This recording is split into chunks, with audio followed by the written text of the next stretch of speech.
Welcome, everybody. We're so excited to have you join us for this fascinating and informative conversation today, as many of us are struggling with how to support our children at home as remote learners during the coronavirus pandemic. Thank you so much for joining us. I'm going to get to our introductions in just a few minutes because we have an incredible panel to share their perspectives today on early and middle level education in disruption. My name is Nicole Lewillier-Fenton. I work in continuing and distance education, and I will go through our introductions here in just a moment. I just want to share with some of the things that we're going to be talking about today. We're going to be talking about what is pandemic learning, what is learning in crisis, literacy and language development at home, opportunities for early elementary education and middle level education also at home. Lots of opportunities for discussion today over lessons and learnings and shaping education for the future. And we have quite a few resources for parents and students also to share. And a really exciting opportunity, this is the second time we've been able to do this with our webinars, is offering a digital badge for participation today in this webinar. So I'll share more about that information in a moment. A few logistics for you today. I have posted in the chat box. Please share any questions that you may have in the chat box. I'll do my best to keep an eye on those. Our panelists are also going to be able to jump in and answer questions as well. If we don't get to your question today, we will put our email address up several different times throughout the presentation. So please do follow up with us if there's a question that we weren't able to get to today. And we will have an opportunity throughout the presentation to pause and review and see what questions are coming in. And we will have a question and answer period also at the end. So hopefully we'll be able to get to many of the questions that folks have. This is recorded. We will share this presentation out afterwards as well, and we will also share the resources that have been listed here for parents and students. So hoping to give you as many resources as possible today. The other interesting thing that's really great about the presentation that you're seeing is if there's anything that is live linked in the presentation, you can actually click on it and go to that document or that website that one of our educators is referencing as well. So we're going to get started. I'm very happy to introduce our panelists. They have worked so hard on this presentation and collection of information and are supporting our educators and students all over Vermont. Juliet Halladay joins us from the University of Vermont. She's an associate professor in our Department of Education, and she focuses on literacy teaching and learning in the elementary school level. Juliet, thank you so much for being with us today. We also have Hannah. Hannah is joining us from Cambridge Elementary School, where she is a first grade teacher and she's a graduate student at UVM. Very much looking forward to hearing how Hannah is supporting first graders and our early education folks. Jessica DeMink-Carthew is joining us as well, and with her husband, Jeremy, who are also middle education educators. Jessica is an assistant professor in the Department of Education and program coordinator for middle level education. And Jeremy, thank you so much for also being with us. I know you both have children at home and you're also teaching. So wonderful that you're able to take this time out to share with us your perspective. Jeremy is a 7th and 8th grade teacher at Edmonds Middle School and a graduate student at UVM. And I'm so pleased to introduce Deborah Rosenfeld with us as well. Dr. Rosenfeld is a senior research associate at the Education Department Center, and she specializes in childhood mathematics. She was a former teacher of 1st, 4th, and 8th grade, and is a parent of 4 children at home. So all of our folks today have varying perspectives and support that we can offer. I'm going to step out as my role of moderator, and I'm going to allow Deb to take over. I, again, will be monitoring those questions and try to support throughout. Deb? Sure. Thanks so much for the introductions, Nicole.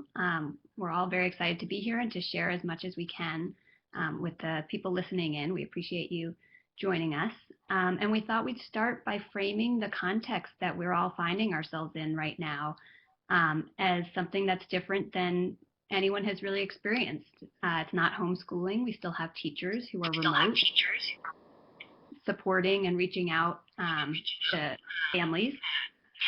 And we still have online tools that we're getting, but we have parents at home unexpectedly who can support that experience, but also have their own agendas, their own jobs, their own other children, their own needs to take care of. And then you add on top of that, that routines and schedules have been totally thrown off, that emotions are all over the place for ourselves, for our family members, and that we're inside together for extended periods of time, and it makes for a new recipe. So We're calling it remote pandemic learning in remotely is our best coined term at the moment. And as our panelists present, keep that context in mind, and they'll share how they're thinking about supporting learners and supporting families in those contexts. So I'm going to throw it over to Juliet to get us started with thoughts about early literacy. All right, thank you very much, Deb. So welcome everyone, and thanks for joining us today. We've kind of worked together to come up with some ideas to help support parents during this time. So I'm going to focus, as Deb mentioned, on literacy learning and young learners. So just some big ideas to keep in mind, and this ties in nicely to what Deb was saying, is that this is remote learning in crisis. It's not homeschooling. And so if you're feeling like you're not prepared and you can't be the teacher and do all that, that's absolutely normal and expected. And so schools aren't expecting you to be the teacher. We're just expecting to have some support. So the key to that would be just to set realistic expectations for yourself and for your kids. And don't worry if you can't always meet them. This is a good time to give everyone benefit of the doubt. And then a related point, parents' role, again, is to provide a supportive environment. So you don't have to be the teacher and come up with lessons and do all the planning. You can kind of help facilitate things that teachers have put together for your students. So create some structure, offer some support, but feel free to defer back to the teacher for the main instruction. And then another big thing I think to remember is that students at this time, it's not just about the academics, and it's not just about getting the homework done, but it's about social and emotional learning as well, and social and emotional well-being. And so as parents, make sure you're offering kids downtime, and if it's not working, it's not working, and give a break.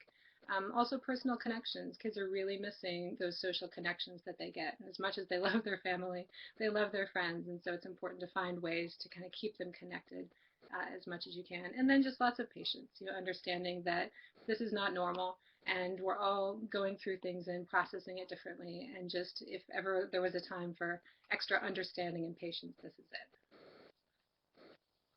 And then specific to language and literacy development, I tried to think of some things that I thought parents could, do relatively easily. And so some simple things you can do, and this would be things, if you're working with especially young kids, or if you're not getting a whole lot of kind of instruction from school, things kids have to do, but you're trying to work from home and trying to, keep your kids occupied in useful ways. One is to provide a language-rich home environment. Another, and I'll go through each of these in more detail in a minute, another is to engage kids in authentic literacy activities. And then the third is to really focus on motivation and working kids toward independence. So for the first of those, providing a language-rich home environment, think about, language and literacy learning as, speaking and listening, so the oral language side of things, but then also print literacy, reading and writing. And so if you want to support young learners in terms of building their oral language, it can be as simple as just taking the time to talk, having conversation at meals and asking open-ended questions and giving opportunities for kids to interact. And then another would be if you're looking for ways to do that more independently while you're on your own conference call or something, let kids record their own stories. Kids learn so much of language skill by telling stories, and so you can have them record them, tell them to grandparents, things like that. And kids are really motivated by creating their own stories. In terms of print literacy, it's great if you can just supply access to texts. And I know with schools closed, with libraries closed, that can be really challenging. So I gave some links to a few different online sources. Canopy and Hoopla are ones that often your public library will have a subscription. For example, I live in Burlington. Through the Burlington Fletcher Free Library, I can access Canopy and Hoopla. There are a lot of audiobooks and things like that, and also picture books where kids can kind of watch the story. Epic is another site. It has like 40,000 children's books, and it's sortable by genre, by topic. Even for young learners, some of those have things where you can click on the word and it'll say it for you, so they're digital supports. And then Storyline Online is a really nice story time. So it's all these recordings of various people, Oprah and other celebrities, reading books to kids. And so you can always plug in a kid to a screen, but feel good about the literacy skills you're giving them. Also, encourage interesting content. What we know about literacy learning is in the early grades, it's all about letters and sounds. But then as kids move forward, it's about vocabulary and background knowledge. So any educational programming, my daughter watched a short thing on cheetah conservation the other day, and I could feel good about those 10 minutes on the screen because it was useful. And then also create a writing center. Just give kids a space and give them materials and have them go for it. And authentic literacy activities, this ties into the next point about motivation, is just kids are going to be more motivated to engage if it feels useful and important. And so if you don't want to fight the homework battle and, wrestle over worksheets and stuff like that, but still feel good about the ways your kids are spending their time, give them some sidewalk chalk and have them make motivational messages outside, or make cards and draw pictures for essential workers and grandparents. Maybe write and illustrate books. You can do that on paper. There's some really good apps to do that, like Book Creator, Storybird. Just have conversations online. You can have kids keep a journal, keep a blog if they're older, record their own videos on Flipgrid. Lots of different ways. If you think about, the homework's not working, I want my kid to do something that is feeling useful, give them some things like that they'll be engaged in, but that also involve speaking and listening and reading and writing skills. And then finally, for motivation and independence, I think this is a big part of it. I know with my kids at home, it's important for me for them to be able to do things on their own, and that's going to happen when they're motivated. A couple big theoretical ideas is that motivation depends on expectations of success and then value placed on the task. So those are kind of big ideas. What it means is that kids are going to be motivated if they feel like they can be successful and they think what they're doing is important. So if you give them useful things that they can do, they're going to be a little bit more independent and motivated to do that on their own. Some other aspects of motivation are giving kids choice and challenge and collaboration. And so what that looks like at home is giving kids options. So it's not you have to do this, but why don't you choose this or this or this? Breaking things into smaller pieces.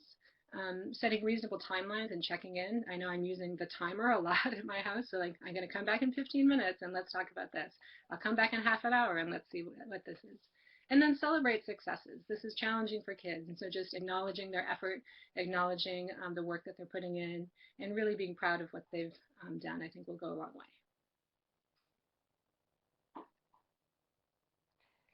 Hi everyone.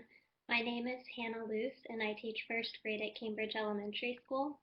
Today I'm going to focus on opportunities for early learners at home.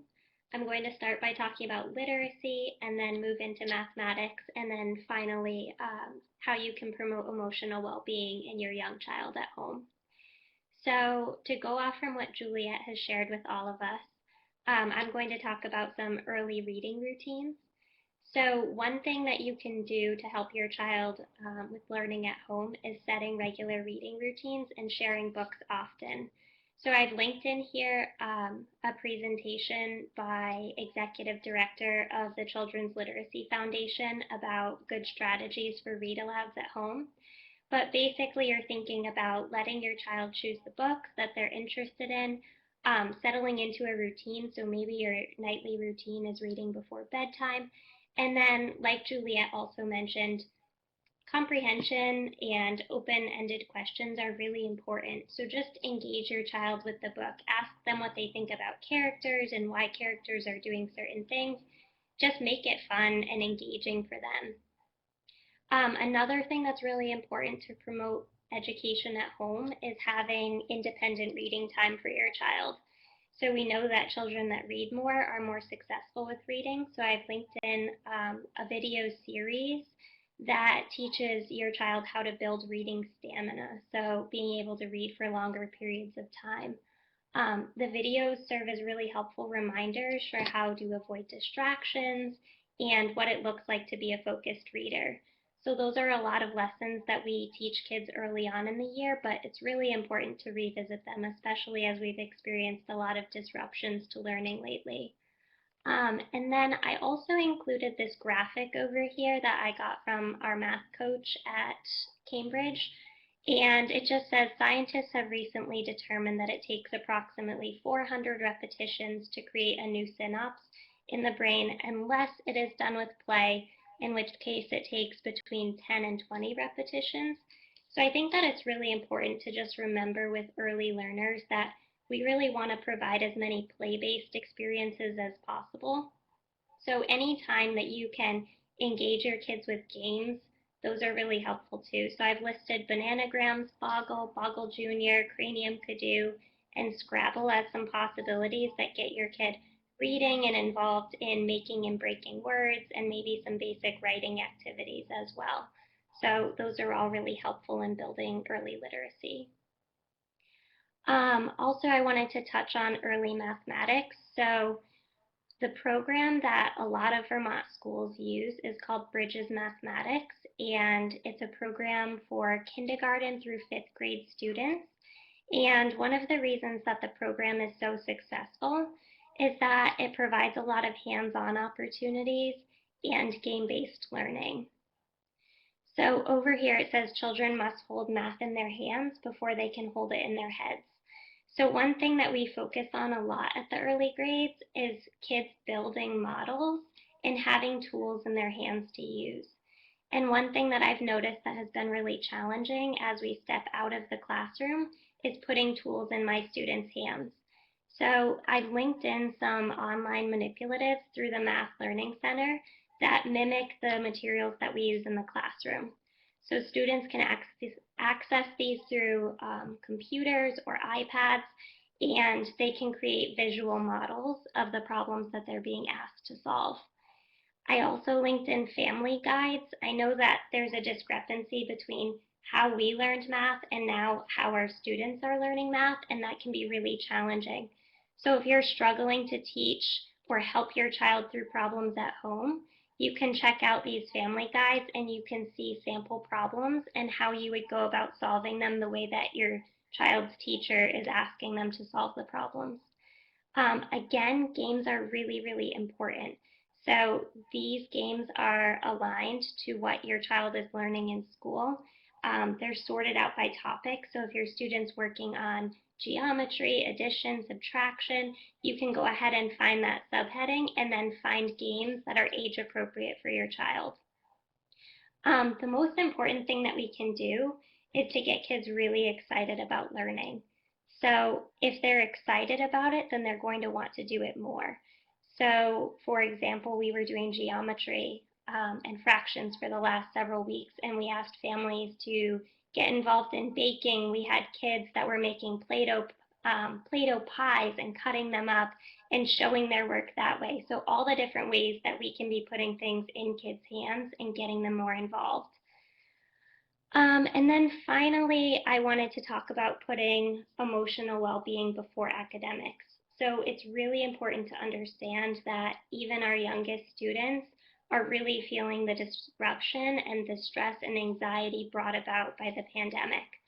And young kids aren't always as good at articulating their feelings, emotions, and needs as older students. So we need to be really mindful of that and help them to put words to their feelings. So if we can help them identify when they need breaks, when they're feeling stressed or anxious, and give them words to talk about it, that will help them moving forward. We also need to remember that behavior is really showing, it's a form of communication.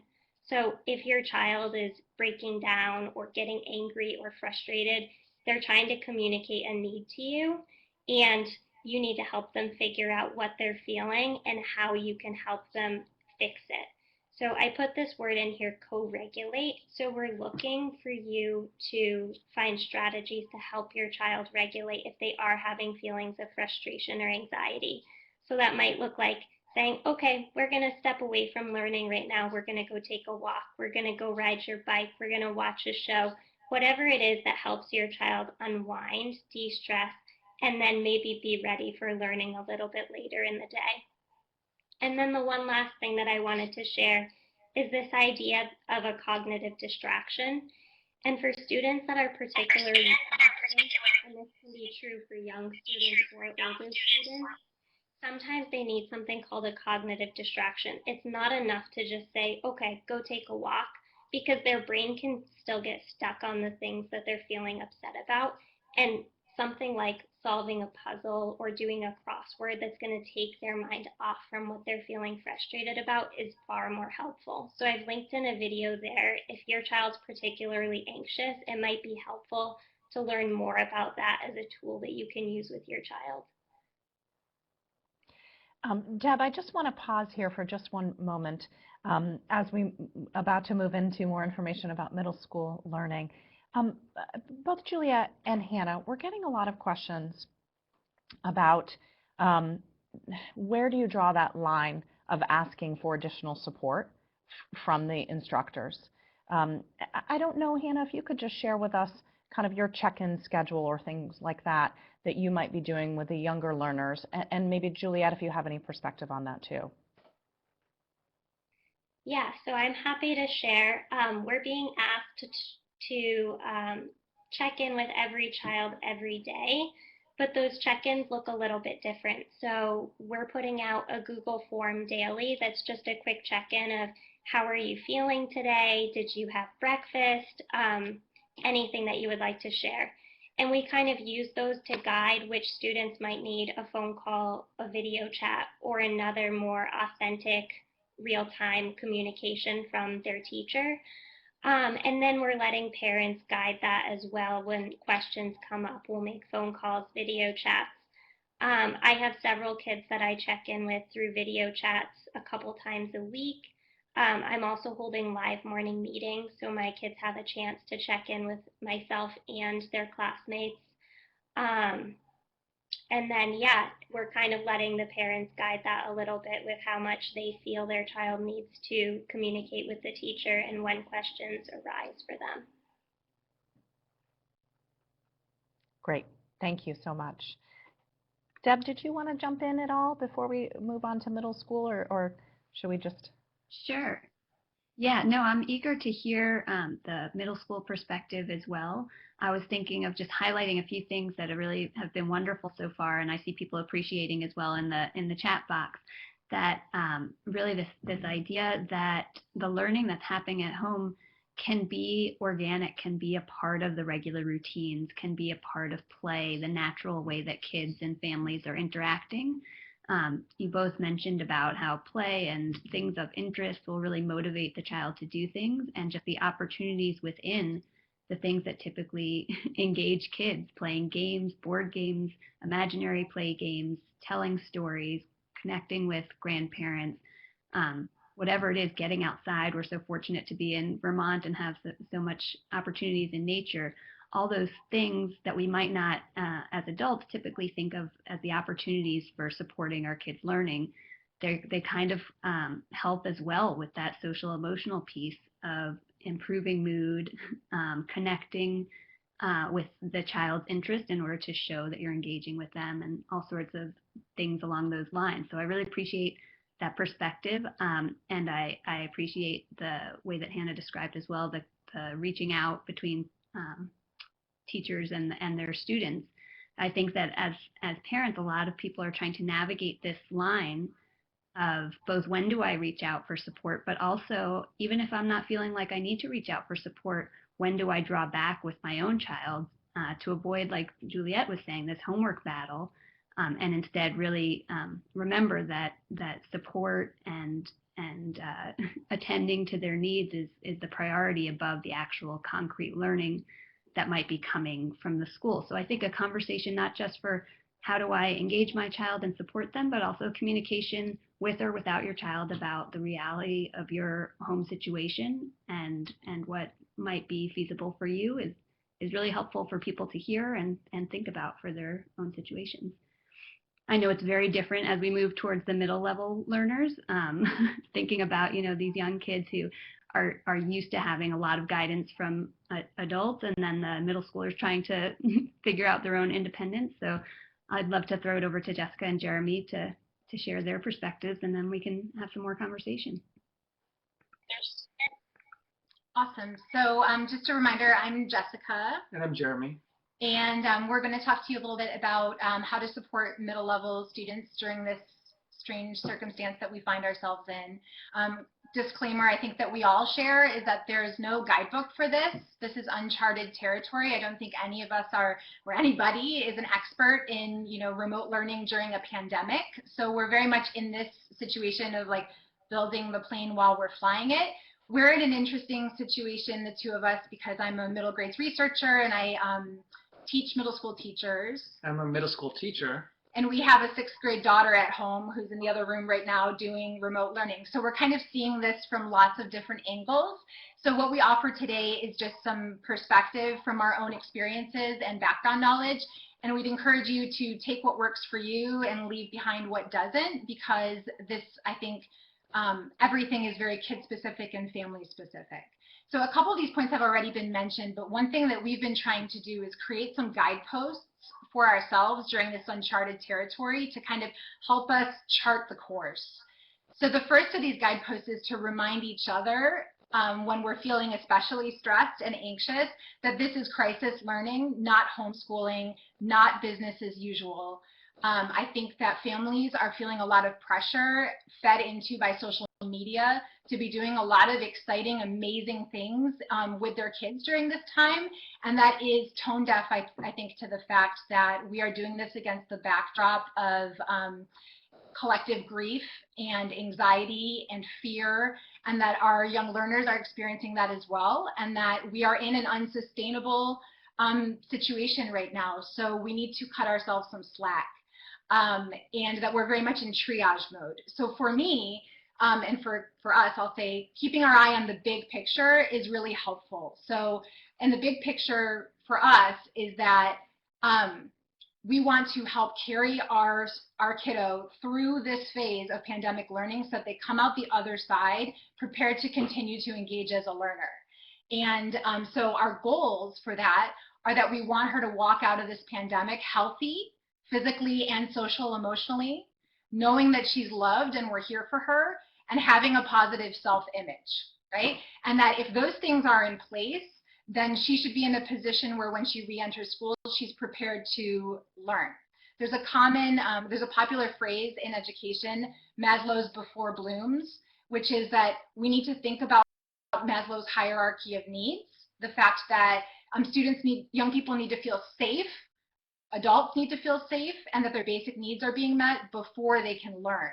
And so we're trying to remember and live this in our own decisions about what to prioritize at home. And just to echo what, for elementary school, they were talking about supportive environment. We're going to echo the same thing. Parents shouldn't feel as if they have to be their kids' teachers. What the role of families are is to really provide that supportive environment and focus on the non-intellectual developmental needs, like physical, psychological, and social, and prioritize wellness and relationships. And that will allow your kid to access learning better if you prioritize those first. So just a quick highlights reel here for young adolescents. So we're talking grades 5 through 9-ish here. What are some select non-intellectual needs of middle level learners? So first of all, physically, young adolescents need movement and exercise. They have growing, changing bodies that need to move throughout the day. Plenty of nutritious food and water, and they need rest. Sleep hygiene is very important. So remembering to sleep so that you're prepared for the next day and can weather the roller coaster that we're all going through. Psychologically, middle grades learners need opportunities. They're developing independence, and that's tied to their self-image. So they need opportunities to do things like make choices, experience autonomy, have a little bit of control, develop executive functioning, which we'll talk about in the next slide, and reflect on their decision-making with adults. Socially and emotionally, they also need opportunities to interact with peers and develop, maintain friendships, which is really, really hard right now. So it's important to keep an eye on how can we help our learners, how can we help our young people connect through technology so that they don't lose that those social connections that are so important developmentally. And then they're also developing identity, so opportunities to explore their identity and their interests. Keep wanting to change the screen. So to get into executive functioning, we talked about this idea about independence. Just because they have this new sense of independence doesn't mean that they're really good at it yet. And that's where executive functioning comes in. And I'm sure as I read through this list, you're going to say, oh, that sounds like my kid. Like they're really working on this idea of self-regulation, like they're regulating their emotions, especially when tasks get difficult, and paying attention during longer tasks, especially if it's something they didn't want to do in the first place. Starting tasks or task initiation, if it's something that they don't like or they haven't liked in the past. Keeping organized, and that is like keeping track of their things as well as organizing their writing and even their oral communication and how they put things together. And then planning and prioritizing, mapping out what they should do, and also what they should do first and what's most important to conquer on the list first. And finally, time management, knowing how much time each one of the tasks will take. I want to reassure you parents that these are the skills that us as teachers, as middle level teachers, we guide in the development with kids all the time. And it's not easy. It's actually one of the most difficult things to do as a middle school teacher, because you're balancing that idea between them with their independence and making sure that they can handle the independence at the same time. But a responsibility for a parent and how you can help with this is you can help guide your learners. Like, don't give them the answers and tell them how long a task is going to take. Just start to ask questions like, how long do you think this will take? Did you think about making a list of things you need to do today? And then using that list and letting the kids make those mistakes and using that as a reflection tool later as you go through this process again through the next day. Just a quick comment before we go to the next slide. You know, many people say that one of the greatest contributions of middle school is the development of executive functioning. That's a major function of middle school, is to make sure that learners are developing those skills. So if you're worried about academic learning and like, is my kid getting enough reading time? Are they getting enough of this? These are skills that you can be helping to keep your eye on the big picture of like, can I help my learner think about how to develop a schedule that works for them, or help make priorities, and that will serve them in the long run in middle school, in high school, and throughout life. So here are some example routines and norms that we'd like to offer as suggestions to support middle level learners that honor those non-intellectual developmental needs and also that executive functioning. So first, the use of checklists I think is really powerful. So working together to make a checklist that includes more than just learning tasks. So yes, the things that are being asked to do from their teachers, but also putting on the checklist things like, how are you going to engage in physical movement today? What's something that brings you joy that you want to do today? What is something that you're really excited to engage in? How will you be connecting with a friend today? And actually put that on the checklist so that it honors the importance of that, so that learners can get the pat on the back when they complete those things, and so that it doesn't fall to the wayside in the push to try to kind of drag through the academic learning.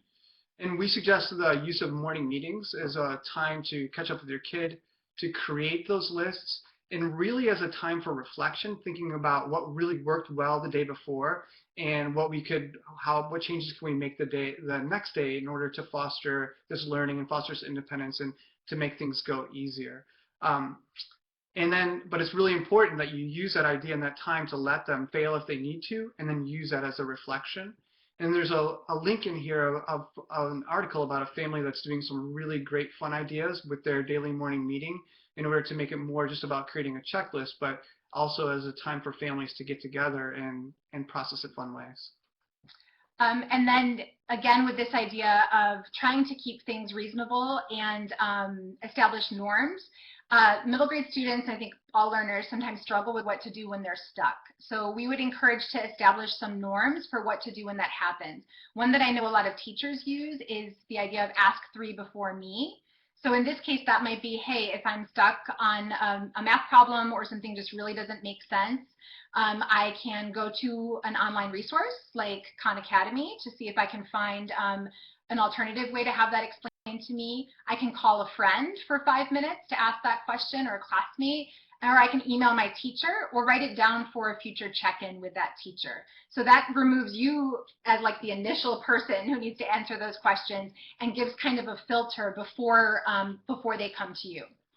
And then the second norm would be sometimes middle grade learners get stuck and they stop and they don't know how to move on to something else. So establishing the norm that if you get stuck, you do ask 3 before me, write down your question, and then move on to something else. So go on to another activity or go on to another problem. It's okay to be stuck with something and put it off to the side for now, so that everybody else doesn't have to drop everything in order to help you right in that moment. And this gets to the importance of use of timers and alarms, and I think Juliet mentioned it earlier. The idea that the kids can set alarms, or you can help the kids set their alarms in order to take brain breaks. So if you're on a task that's really difficult, set a time, like I'm going to work on this for 15 minutes and then do a physical activity or take time off of that really difficult task in order to take a brain break. And then also setting up daily check-ins. So you can't, it's really difficult for families to drop everything to talk with the kids at a moment's notice. So setting up different times throughout the day where you are going to check in with your kid and your kids know that you're going to check in with them at those times would be a great suggestion. And that really mirrors to what goes on in the classroom in terms of the fact that, you know, teachers can't drop everything the second that a learner has a question as well. So they need to be developing those skills of how to move on. This is just a resource that is linked up in the resource sheet and in the PowerPoint that we created early on in this transition to support our daughter, and it can be adjusted for anyone. This one is a little tailored to our daughter's interests, but this is an example of that kind of a checklist where you could say, okay, choose a way that you're going to stay connected today. Choose an opportunity for physical movement, and choose a way that you're going to do something that brings you joy, and then it has those norms on the bottom there. So something like this that's a visual can be really helpful and supportive, I think, of establishing those norms and making sure that the whole child is showing up on the checklist of things that are really important to keep our eye on. While still honoring their independence. Right, yeah. Just waiting for the next slide. Awesome. So at the beginning, we shared some guideposts. So these are just a couple notes about what to do when it's not working. So one of the reasons why we find it helpful to have guideposts is that they offer possibilities. They offer things to reflect on. So for example, if you're feeling like things are really off and off kilter, one thing to reflect on would be, you know, are the expectations we're setting as a family reasonable that we're given that we're in crisis? So, for example, if my kiddo is expecting me to answer their questions at the drop of a dime when they have them, that's not reasonable or sustainable given that we have all these other responsibilities. So what can I adjust in terms of norms or expectations to make sure that that isn't expected? Am I taking on too much responsibility for my child's teaching and learning? In the middle grades, we should be transitioning some of that. We're looking to put more of that on the learner. So how much am I taking responsibility for versus how much are they? Are those non-intellectual developmental needs being met? Did they get enough sleep? Do they need a snack? Have they connected with a friend today? Have they moved their bodies today? Ensuring that those things are being met so that learning can happen. And then are our actions in keeping with our big picture goals? In those moments where I'm trying to decide whether I should force my child to do a task that they are not feeling and the tears are pouring, and they're looking like they're going to throw something, forcing them to do that is not in line with the big picture goal of making sure that they feel loved and supported, are developing a positive self-image. So I just give myself an out. And then, okay, we're done for today. We're done with this activity, and we're going to go take a walk right now, and we're going to connect, or you're going to go cuddle the dog for a bit, or whatever is necessary.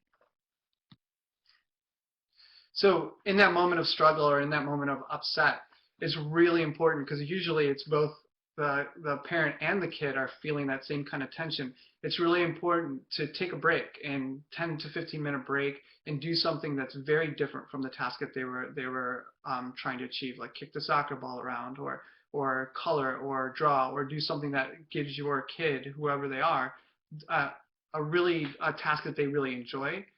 And then, as Jessica said a minute ago, use your judgment. If they've hit the wall, if they've hit their limit, then just let them stop for the day. But that doesn't mean that you shouldn't go back to what made them hit that limit, but I think that it's okay to have that out. So there's how to react in the moment, and then also I think it's really important to go back and process later, bearing in mind that we said it's important to reflect on decisions at this age group with an adult and think about, okay, what were the consequences of that choice and what might I do differently next time? So in the moment, you might take a break, but once you and your kiddo are calm, going back to check in and talk about what's not working, hear it from their perspective, ask them how they would propose to solve the problem, what could happen differently the next time. Encourage self-advocacy. So for example, okay, well, if this feels like something you don't understand and it's not being explained in a way that you can understand it, email your teacher. encourage them to take that on. And then when needed, don't be afraid to advocate yourself. Yeah, as a teacher, it's really the most difficult part about this remote learning for me is the fact that I can't connect with my kids. In the moment, I know what my kids need, and I can make those adjustments on the fly. I can change what the activity is, or I can change the delivery or the expectation for those kids. But being so far away, it's really difficult. So we encourage, or I would encourage parents to reach out to teachers to ask them if there's a different way that my kid could demonstrate this, or maybe it's too much. Can you take some of this off my kid's plate? Yeah. Awesome. Information. Thank you, everyone, and thank you to Hannah and Juliet. You've been so busy in the chat box answering these unbelievable questions. Thank you so much for your support so far. And I'm going to toss back to Deb. I feel like we're in pretty good shape at the moment for questions. I'll keep monitoring those, and then I'll toss those over to you as you continue the discussion. Sounds great. Yeah, I really appreciate all those perspectives. I think it would be helpful to just ask some questions that brings up some of the specifics of topics you guys have already talked about, but is clearly coming up in the chat box in terms of individuals and specific situations. So I think it might be helpful to talk about, for example, with the routines and schedules, like when you're starting as an individual with your particular child and family situation and school situation, what might be your first steps in trying to even set up that kind of schedule within your household? And anyone can jump in to start, but I'm sure that people would like to hear for the earliest learners as well as for the middle school ones.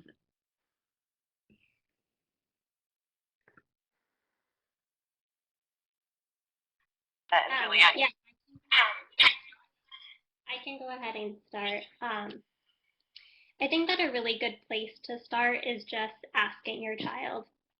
I was on a video chat today with a student who I meet with at least weekly. And he definitely has more favorable and less favorable learning activities throughout the day.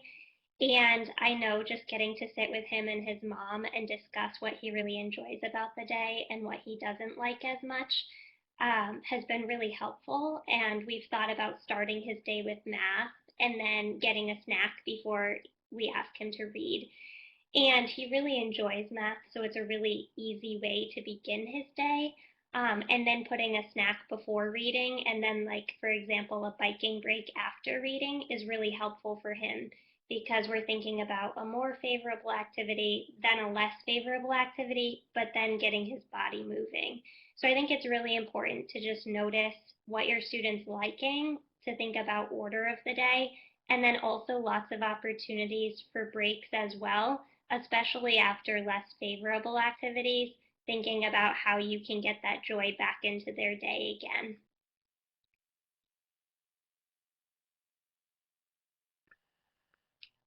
I'll just highlight before I can see Jessica wants to jump in, but I'll just highlight in there the opportunity of this pandemic learning remotely of individualizing for our children. So checking in with them, asking them about what those favorable and less favorable activities are, or just observing them if they can't articulate it, and letting them have some choice. It seems so important to get that buy-in to help with the motivation piece, and being there to monitor when the breaks are needed, the body needs to move, and all those things, that in a typical school day, when there are so many kids having to follow the same routine, those opportunities are not there. So it's a nice opportunity to enable learning more naturally for the individual child. Okay, I'll let you jump in, Jessica and Jeremy. I was just going to say that, approaching it with a spirit of experimentation a bit, that, I totally agree with the idea of starting with, well, what do you think would be the best thing to start your day with?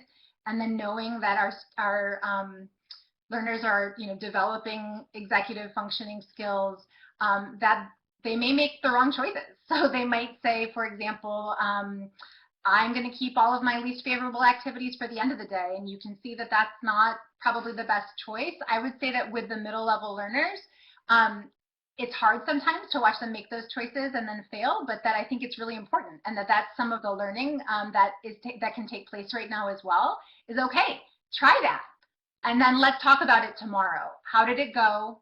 What would you do differently? What did you notice? And then what can we adjust? So I think that negotiation and that asking of questions of like, how did it go? What do you think you might try next? And then letting them take the lead in making those adjustments and experimenting with what works. I want to just pause Great. for a second and toss out a couple of questions that we're having. We've seen a couple different questions come in about recommendations for socialization when children might not have as many friends, and there isn't somebody to do Google Hangout with, or maybe they're on a more remote or rural setting where they don't have as many neighbors that they might be able to even, wave to and interact with from a distance. From both the perspectives of our early educators and our middle educators, any suggestions for folks that may be struggling with that with their children?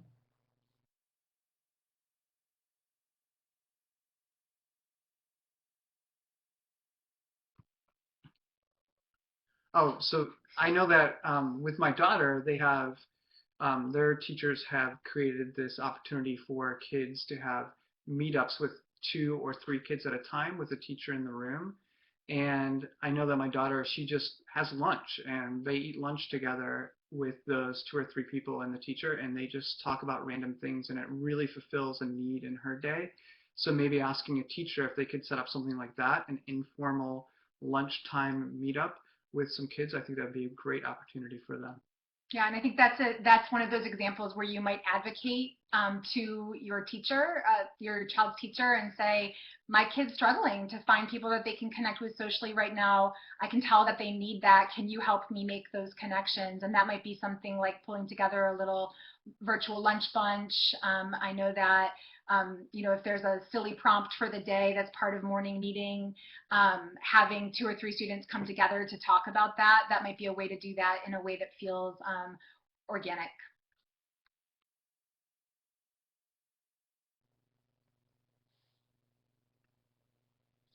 Yeah, just to add on to that, so we have whole class morning meetings, but sometimes that can be too overwhelming for students. I saw that pop up in the chat box as well, that it shouldn't be mandatory for families to be in those synchronous learning situations, especially with young children where the parents are helping facilitate that. So it definitely is not required, at least in my classroom. But I also offer that students can check in at different times in the day through a live format, either just with myself or with small groups of students. That way it's less overwhelming and there's more social interactions happening. Another thing that I've started in my classroom is letter writing. So I asked families to add their mailing addresses into a shared document if they felt comfortable, and students have been writing letters and drawing pictures for their friends. And they can even print out photographs or share things that they've been doing in that way. And that's really helped my students to feel more connected to each other as well.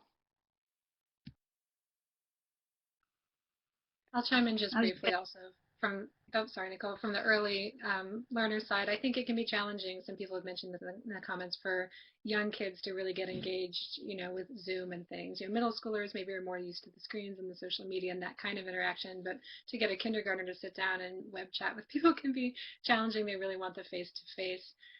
So one thing that I've, had some success with is, to have kind of a structure to it. And so find, like people have said, just kind of a small group lunch bunch where maybe you have a topic, or where a teacher has hosted like a Kahoot, which is kind of an online quiz game, just an activity for kids to do. Or there are different ways you can play like online Pictionary with your friends, or share drawings, or just the signs. My daughter had just, her birthday was last week, and some friends just put a sign in the yard. And even like that, it's not a direct personal interaction, but it just means something to know that just because you've disappeared into your house doesn't mean you've disappeared from people's minds. And so any of those little signs that, you're still connected to the bigger world, I think is helpful.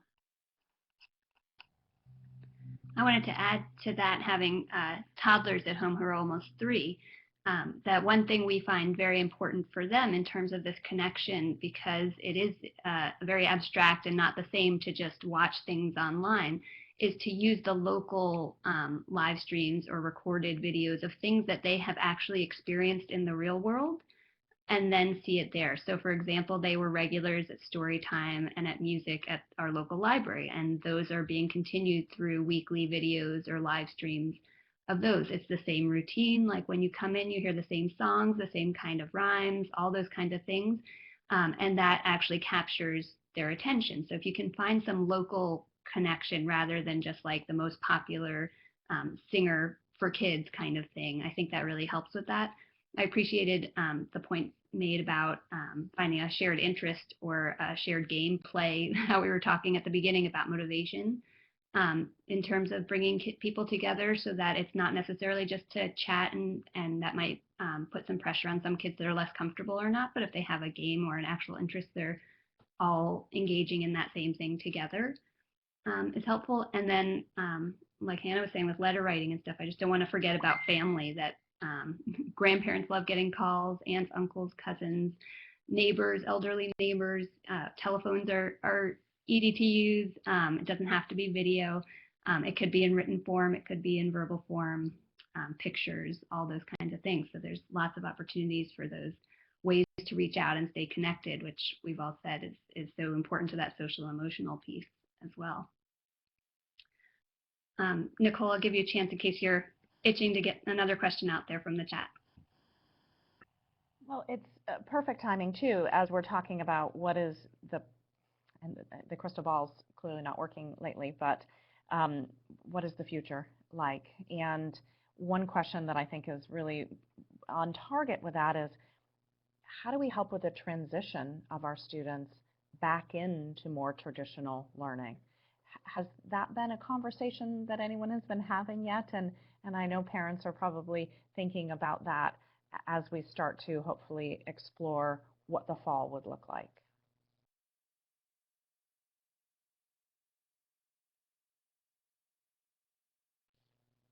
Nicole, that's such a great question, and I think maybe one of the reasons there's such a long pause from all of us is that no one really knows, and I think that's one of the things that makes this just the hardest situation, is that we're all, dealing with the day-to-day and kind of planning for the future, but the deadlines are shifting targets and everything's moving, and we don't know where we're going to be and who's going to be there. And I think the one thing in terms of concerns about, is my child going to be ready if they've missed all this school time, is that everyone's in the same boat with this, and schools are, Hannah made the good point, teachers are masters at differentiating, and schools are prepared to be flexible. There have been a lot of conversations with the Vermont Agency of Education too about how to handle this, and I do feel like at the university level, K-12 level, and with the Vermont AOE, people are pretty much in agreement that this is just an unusual time that requires unusual measures, and that we do everything we can with the kids' best interests at heart to kind of make sure that everyone gets what they need. And it is going to be challenging. There are a lot of issues with access and equity, with kids who need special supports and aren't getting them, and kids who are English learners and aren't getting that support, and different kids' home environments are different. And so what people are getting and doing during this time is going to vary. And, teachers are just going to be prepared, as they always are, to meet the kids where they are and give the best of what they have. Whether it means that we're easing in on like a split schedule or decreasing class size, there are a lot of conversations, but again, no one knows. I wish I could answer that, but I just can't.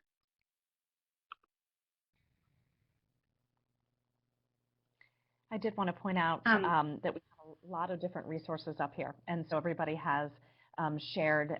Deb and Jessica and Jeremy and Juliet and Hannah have all contributed to these slides here. And as I mentioned earlier, these are all live linked, so you can click on them, but we will also be sharing out all of these amazing resources that our panelists have shared with us today to everyone who has participated and who have RSVP'd. So even if you had to jump out, a colleague that maybe jumped out a little early, all of this information will be shared. I did want to also just circle back around, and I'm thankful that Juliet just made mention of the conversations that are happening at UVM as well.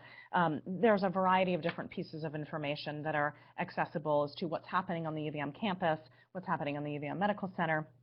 And then we have done a lot of discussions here in this platform with our public health team, Dr. Jan Carney, and she always reminds us that the sources of information that she looks to is the Centers for Disease Control and Prevention and the Vermont Department of Health and the World Health Organization. I did also want to share, and then I'm going to toss it back over to Deb to wrap up this, but we have a really awesome opportunity for people. The university is committed to continuing learning for even folks joining us today. And so we have a new digital badge that we've just recently unveiled and is for participation today in this webinar series. And so there's a little bit of information as to what does that mean. We will also share this link in the chat box, and again, it'll go out into the email afterwards with the resources and the recording, but an opportunity to share the learning that you experienced today and your participation in our webinar today. And while I let Deb wrap us up, I just want to thank each and every one of our panelists. Your information has been so valuable for me as a parent with a student in 2 different age groups, trying to figure out how do I do this as a working parent. And I know from what I'm seeing in the chat boxes that your information has been incredibly valuable today. So thank you both. And Deb, I'll let you kind of wrap us up. Sure. I'm just going to echo a lot of what you said and what I'm seeing in the chat box. I'm glad that this has been very helpful, and I think it's helpful for everyone remembering the roles of the teacher, the parent, the student, and the stress and anxiety and worry that's going along with each of those roles, and being very attentive to each of those. I hear a lot of the questions in the chat box about, like, will my child be ready in the fall? And just like Juliet said, we're all in this together. And I saw Hannah had said as well, like, teachers are used to kids coming in at various levels. So there's nothing that's that atypical about that situation when we return to school, and just like giving everyone a break, that the teachers are stressed too in terms of this rapid transition to an entirely new way of connecting with their students and transferring knowledge and supporting them with pedagogical strategies. This is all rapidly evolving and in the midst of so much emotional change as well. And so this idea of it being normal, it being happening to all of us, and that cutting ourselves some slack and trying to remain connected, and like Jessica and Jeremy really helped us see, like, our eyes on the bigger picture of are we coming out on the other side of this as healthy, well people who then can return to school and take advantage of every opportunity that gives us. So I hope that you continue to share questions when they come up, and we hope that the resources are helpful. And thank you to the panelists for the wonderful conversation. And thank you to Nicole for getting us all together. Yeah. Oh, thank you so much. And thank you, Deb, for facilitating this conversation and your perspective as well as both an educator, a researcher, and a parent. And I just want to echo from all of the staff at the Continuing and Distance Education, we really appreciate everyone participating today, asking great questions. And thank you so much to our panelists. I'm going to let you get back because you all have students and children to take care of. And we appreciate all of your time, and everyone who's joining us today. The resources will be shared, the recording will be shared, and we wish you all the best. We'll hope to see you again soon. Take care.